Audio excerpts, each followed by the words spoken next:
So how do we construct the block? That's a really good question. If I bring in the friendship star that we had a look at earlier, we'll be able to see this in closer detail.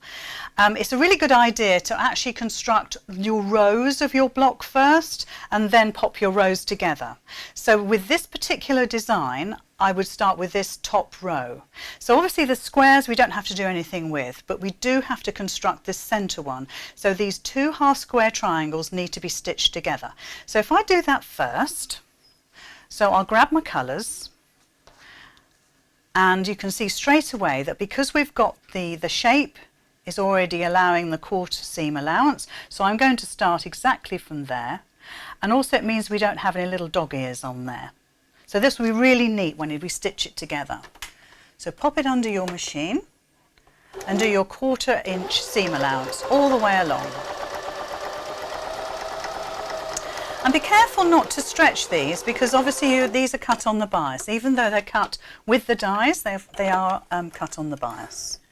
And you probably want to chain piece these, so you can do all of your half square triangles in one go. So if we move these out of the way, and we can look back at our, I'll do it that way so we can get that all into shot, we can see them. So we're constructing this top row. So if we assume that our centre square is going to be green, we need to then put our half square triangles now made into a square, and I'll just finger press that like so. So on this one and this one is going to be our yellows. So if I put that one there and this one here, you can see straight away that that's that top row. So the next thing to do is to join this one to here and that one to here. So I'll do that now. And just make sure, like I say, your seams are all going one way. Let me turn that over so you can see.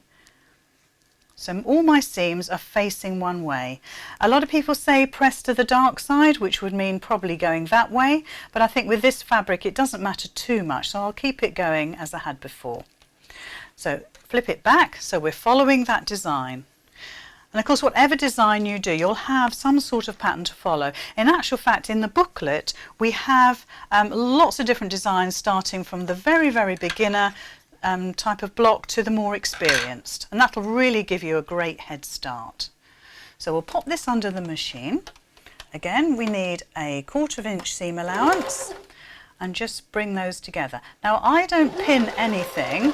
You could use your quilting clips if you wanted to, and just clip those edges together just so they stay put, but you might find that slows you down a little bit. So again, we're just creating that. And again, you probably do a lot of these all in one go and chain piece. So again, let's just keep it so we can see what we're doing. Finger press that open. When you've made the entire row, I would give that a nice soft press. Let's do it that way. Turned it the other way now. There we go. A nice soft press. I wouldn't use any steam on this. Perhaps when you've finished the entire block you could use steam, but not at this stage, because it could distort your fabric. So again, what I'm going to do is line this up. Like I say, I could use my quilting clips and just hold that together, or you could pin. So again, we'll just start from the top, 1/4 inch seam allowance, and come all the way down. And just make sure that all your edges are lined up. And because these have been cut with the dies, they are 100% accurate, which is great. So if we open that up, you can now see that I've made that top row. 1, 2, 3. And it's looking good. So the next thing you would need to do is to construct the second row. Now you can see we've got 2 half square triangles that have been made up into a square there. So you could lay those out.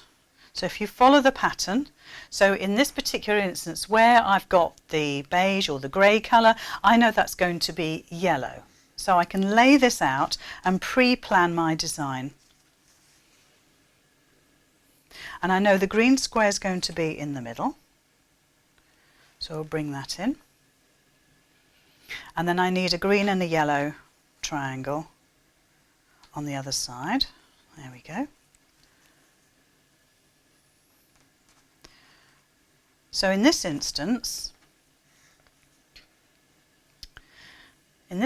I'm going to machine those two together then those two together, finger press it so that seam's nice and open and flat, and then I'll stitch this to there and this to there. So I'll just do that for you now. Let's pop those bits out of the way. And at this stage I wouldn't worry about your seams when you start to stitch this and which way they should go.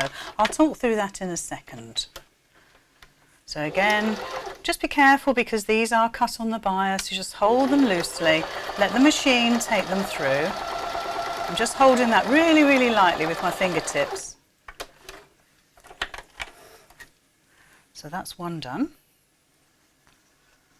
Just finger press that open, pop it back. And if you keep doing that, you can't go wrong. Popping them down, keeping to your pattern, following. You're either going to follow a pattern in our booklet or you already have made one up. Again, just let the machine take that through and finger press it open. And now you can see how it's coming together. So this one's going to there, so just keep flipping. And if you're not sure, just do what I'm doing, one at a time, going back to where you had it laid down onto your desk.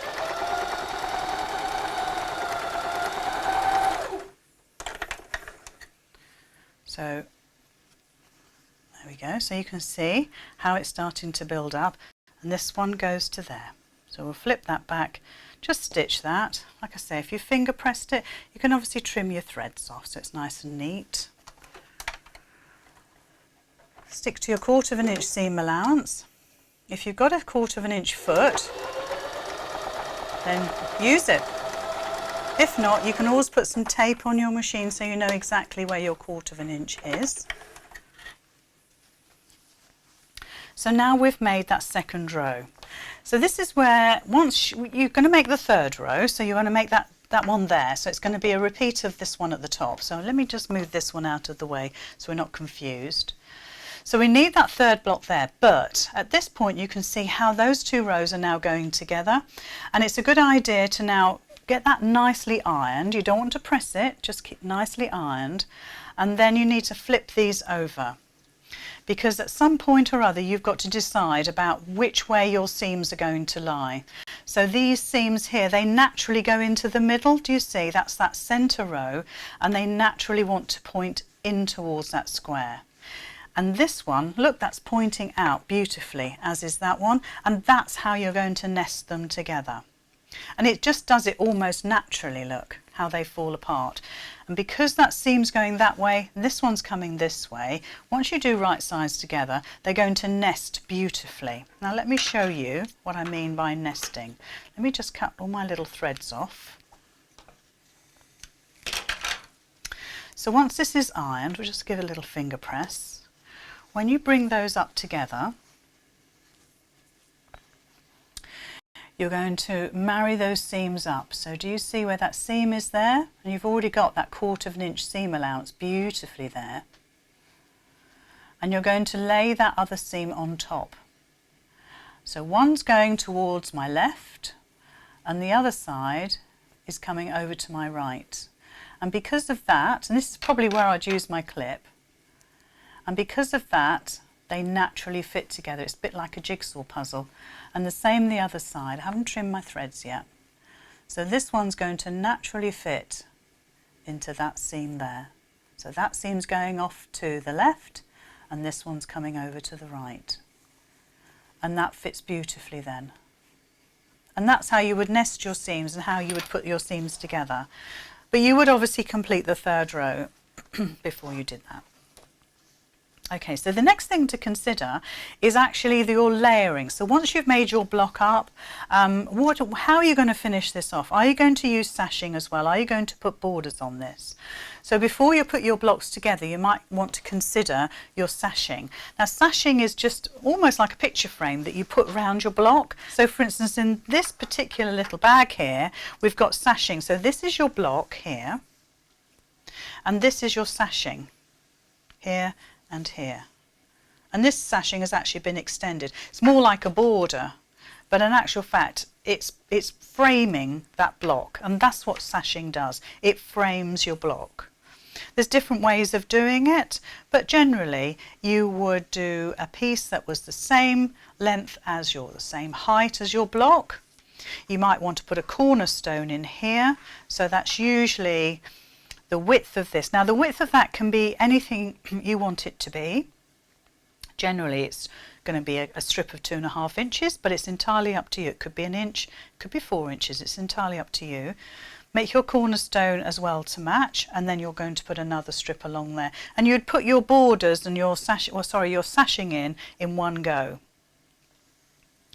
And then obviously now when you've put all your blocks together, you'll want to put borders around, and this is where you would put another piece around the entire quilt to make your border.